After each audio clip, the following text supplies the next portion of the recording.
The Holy Bible, New King James Version, 1 Corinthians 7. Now concerning the things of which you wrote to me, it is good for a man not to touch a woman.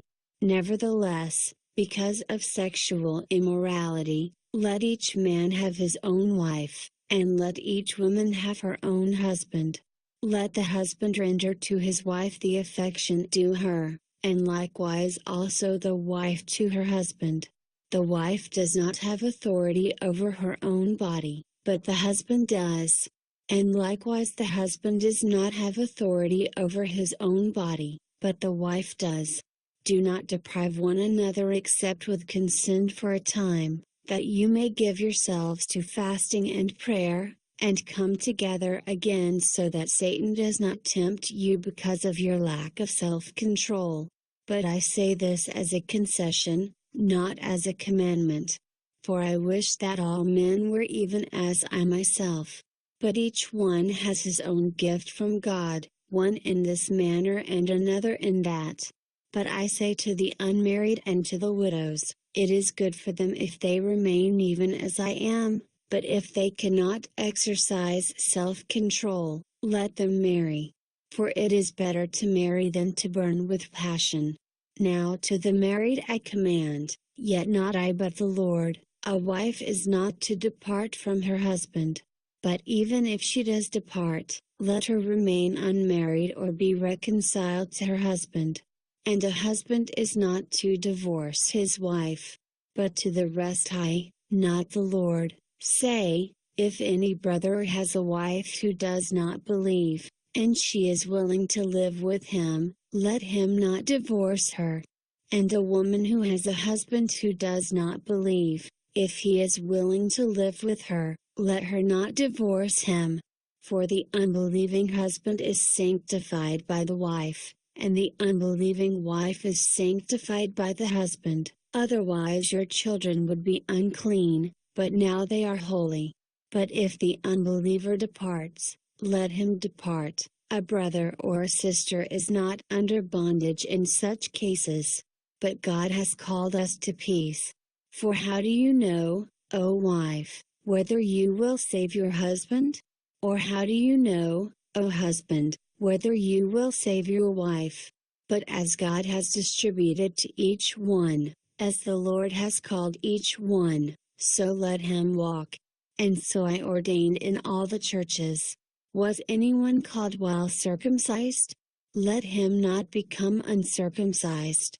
Was anyone called while uncircumcised? Let him not be circumcised.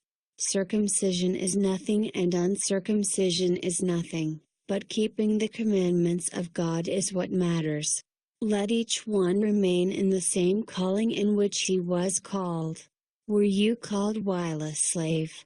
Do not be concerned about it, but if you can be made free, rather use it.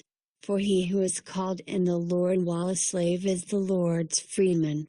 Likewise he who is called while free is Christ's slave. You were bought at a price, do not become slaves of men. Brethren, let each one remain with God in that state in which he was called.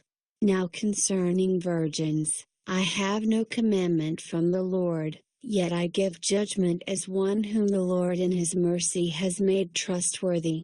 I suppose therefore that this is good because of the present distress, that it is good for a man to remain as he is. Are you bound to a wife? Do not seek to be loosed. Are you loosed from a wife? Do not seek a wife. But even if you do marry, you have not sinned, and if a virgin marries, she has not sinned.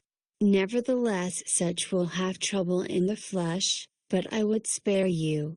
But this I say, brethren, the time is short, so that from now on even those who have wives should be as though they had none, those who weep as though they did not weep, those who rejoice as though they did not rejoice, those who buy as though they did not possess, and those who use this world as not misusing it. For the form of this world is passing away. But I want you to be without care. He who is unmarried cares for the things of the Lord, how he may please the Lord. But he who is married cares about the things of the world, how he may please his wife. There is a difference between a wife and a virgin. The unmarried woman cares about the things of the Lord, that she may be holy both in body and in spirit. But she who is married cares about the things of the world, how she may please her husband. And this I say for your own profit, not that I may put a leash on you, but for what is proper, and that you may serve the Lord without distraction. But if any man thinks he is behaving improperly toward his virgin, if she is past the flower of youth, and thus it must be, let him do what he wishes. He does not sin, let them marry. Nevertheless, he who stands steadfast in his heart, having no necessity, but has power over his own will, and has so determined in his heart that he will keep his virgin, does well. So then he who gives her in marriage does well, but he who does not give her in marriage does better. A wife is bound by law as long as her husband lives, but if her husband dies, she is at liberty to be married to whom she wishes, only in the Lord. But she is happier if she remains as she is, according to my judgment, and I think I also have the Spirit of God.